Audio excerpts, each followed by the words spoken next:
Welcome to Wealth Lifestyle, the channel where we talk about the stuff your school never taught you, your parents didn't know, and your employers praying you never find out. Today's topic: why good people, honest, hardworking, decent human beings, keep waking up broke in a world that has never been richer. And no, we are not blaming you, we are blaming the design. Here is a question I want you to sit with for a second. Have you ever watched someone who works twice as hard as you, lives twice as modestly, and is somehow still 2 months away from financial disaster? That is not bad luck. That is a feature, not a bug. Lily Tomlin once said, "The problem with the rat race is that even if you win, you are still a rat." Stick with us. By the end of this video, you will understand exactly why the system works against good people and, more importantly, what you can do about it. Hit that subscribe button on Wealth Lifestyle, because this is only the beginning. The first step to escaping a broken system is recognizing that you are inside one. You cannot fix what you cannot see. Let us start with the biggest lie ever sold to working people. Just work hard enough and you will make it. Now, I am not here to tell you that hard work does not matter. It does. But here is the uncomfortable truth they left out of that motivational poster on your classroom wall. Working hard inside a system that is designed to extract your labor and return you the bare minimum is not a strategy. It is a sentence. Here are some numbers that should make you uncomfortable. Over the last 50 years, worker productivity in developed economies has grown by over 60%. You know what wages grew by? Almost nothing, once you adjust for inflation. Somebody got rich off that 60%. Spoiler, it was not the person doing the actual work. There is a quote that says work smarter, not harder. But first, understand who designed the system telling you to work harder. Think about your average day. You wake up early, you commute. You sit through meetings that could have been emails, you hit your targets, you go home tired. You scroll your phone and fall asleep, only to do it all over again tomorrow. That is not building wealth, that is renting your life to someone else, 1 hour at a time. Now imagine that same energy, that same discipline, applied not just to working for someone else's dream, but to building something of your own. The difference in outcomes, over 10 years, is not 10%, it is not even double, it is generational. Here is the kicker: the system needs you exhausted. A tired worker does not have the energy to question the system. A broke person cannot afford to take risks. And a person who spends every waking hour surviving has no time left to plan their escape. Convenient, is it not? Hard work is the entry fee, not the prize. You need hard work plus strategy, ownership, and the courage to play a different game entirely. Alright, so the system is rigged. We established that. But how exactly does it keep good people poor? Meet the 3 invisible traps. And I call them invisible because most people walk straight into all 3 of them, with a smile on their face. Trap 1. Saving money in a currency that is quietly robbing you. Your parents told you to save money. Bless their hearts, they meant well. But here is what they did not know.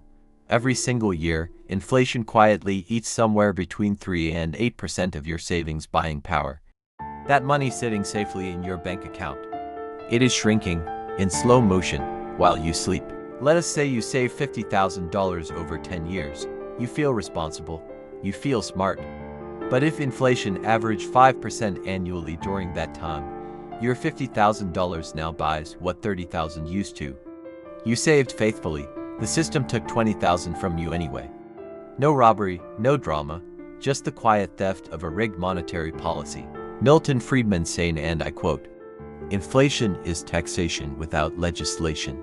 The lesson is not to stop saving. The lesson is to make your money work harder than you do. Assets, investments, something that grows faster than the rate at which the government quietly devalues your cash. Saving money is necessary, but saving alone, in a low-yield account, is a guaranteed slow loss. Your savings must be invested, or inflation will bill you for the privilege of being responsible." Trap 2. Trading time for money. Forever. Here is the fundamental difference between how the poor think about money and how the wealthy actually move. Poor people earn income. Wealthy people build cash flow. And before you roll your eyes and say, "Well, that is obvious," let me tell you. Knowing this and actually acting on it are 2 very different things. Income requires your presence. The moment you stop showing up, whether because you are sick, tired, or finally dead, the money stops. Cash flow, on the other hand, comes from assets, rental properties, dividend stocks, digital products, businesses that run without you. These things pay you whether you are awake or on a beach somewhere pretending to relax. Most people spend 40 years building someone else's assets, showing up, performing, making their employer richer, and then retire on a pension that inflation will gradually destroy. This is not a tragedy, it is a design. And the first step to escaping it is building even one small asset outside of your salary. Robert Kiyosaki once said, "The rich do not work for money, they make money work for them." The lesson here is that your salary is a starting point, not a destination. Begin acquiring assets, however small, that generate income independent of your time. That is the real game. Trap 3. Spending to look wealthy instead of becoming wealthy. Here we are. The trap that has destroyed more wealth-building potential than any economic recession ever could. The desire, deeply human, completely understandable, to look like you are doing well, even when you are not. Consumerism is the most elegant trap in the entire system. You see a luxury watch and think, "I deserve that." The finance company agrees. They will happily let you pay for it over 36 months at a rate that doubles the actual price. You pull up in a car that costs more than your annual salary. You upgrade your phone every year. You buy the outfit before you have paid the rent. And you feel good, for about 4 days, until the anxiety comes back. Meanwhile, the person who built that watch company owns shares in the car manufacturer and invested in the phone maker's stock. They just got paid by you. Every time you spend to signal status, you transfer wealth upward. It is the most voluntary tax in history, and nobody is forcing you to pay it. The great Warren Buffett also said this, that do not save what is left after spending. Instead, spend what is left after saving. The lesson you should focus on here is that wealth is not what you display. Wealth is what you accumulate. Buy assets first. Buy image later, preferably when the assets are paying for it. So if all of this is true, if the traps are this obvious once you see them, why do not more people just escape? Why do good, intelligent, capable people keep walking into the same walls? The answer is both simple and cruel. The system keeps you too busy surviving to plan your escape. Working 2 jobs leaves no time to take a course on investing. Living paycheck to paycheck leaves no financial margin to take even a small calculated risk. And the cognitive load of financial stress, the constant anxiety of wondering whether the card will go through, literally reduces your IQ. Studies have shown that scarcity thinking consumes 13 IQ points. That is like doing your financial planning while legally drunk. This is not a motivational metaphor. This is neuroscience. Poverty is not just a lack of money. It is a lack of mental bandwidth. This quote was said by Senthil Mullainathan. And then there is the mindset problem, the one nobody wants to talk about because it feels personal. If you grew up without money, your brain learned that money is scarce, that risks are dangerous, and that security, no matter how small, is more valuable than opportunity. These are survival adaptations. They kept your family alive. But they will absolutely kill your financial future if you do not consciously override them. The wealthy person who lost everything and rebuilt it. They still have the mental frameworks that created wealth the first time. The person who was never taught those frameworks, even if you gave them $1 million, studies show they return to their original financial level within a few years. Because wealth is a mindset before it is a bank balance. This is not about blaming poor people for being poor. It is about understanding that the game has rules, and most people were never taught them. You cannot win a game you do not understand, and the house prefers it that way. Take note of this carefully. The most expensive thing in the world is a mind that has been trained to think small. Rewiring that costs nothing but time, intentionality, and the willingness to be uncomfortable. Alright, enough about the problem. Let us talk about the solution, because the purpose of wealth mindset is never just to make you angry. It is to make you dangerous, in the best possible way. Step 1. Stop buying liabilities. Start acquiring assets. An asset puts money in your pocket. A liability takes money out. That car, liability. That wardrobe full of clothes you wore twice. Liability, a small dividend-paying ETF, asset. A digital product, an ebook, an online course, a template pack that you make once and sell 1,000 times.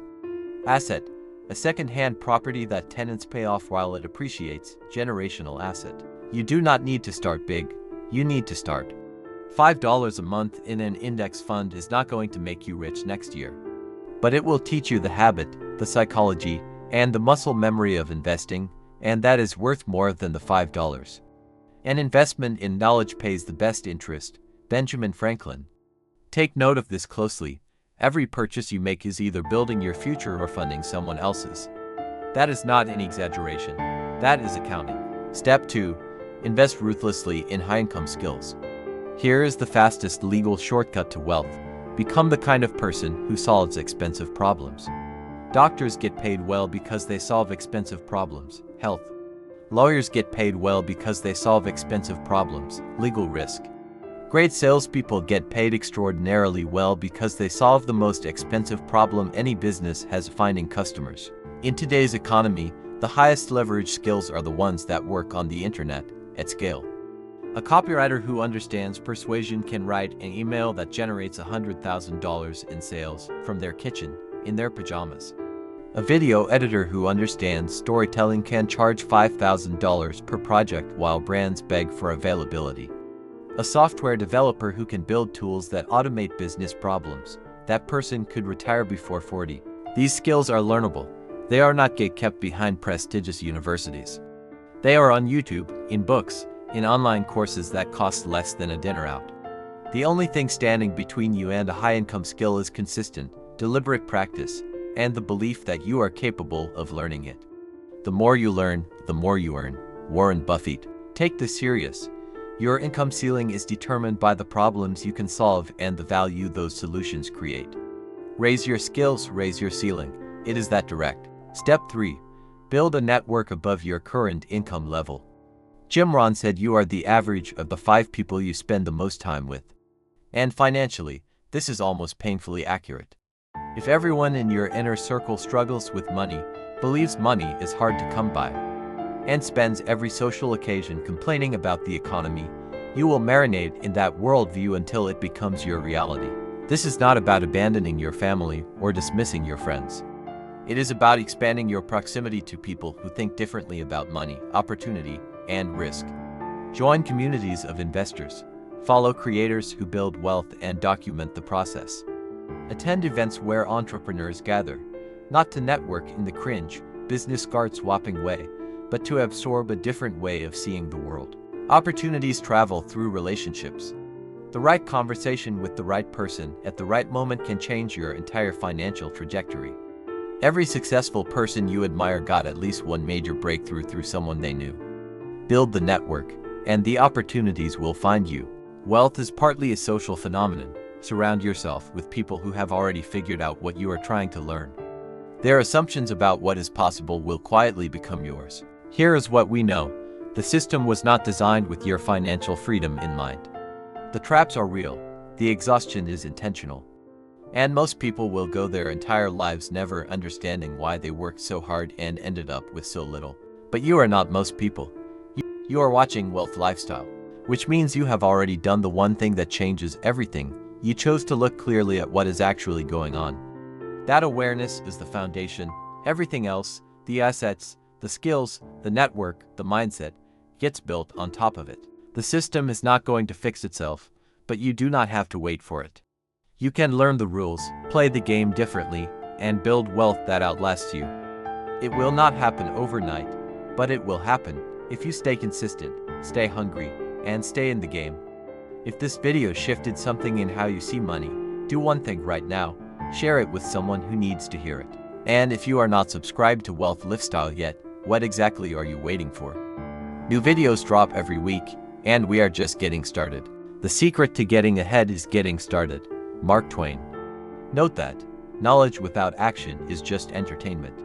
Take one step today, however small, toward building something that works for you while you sleep.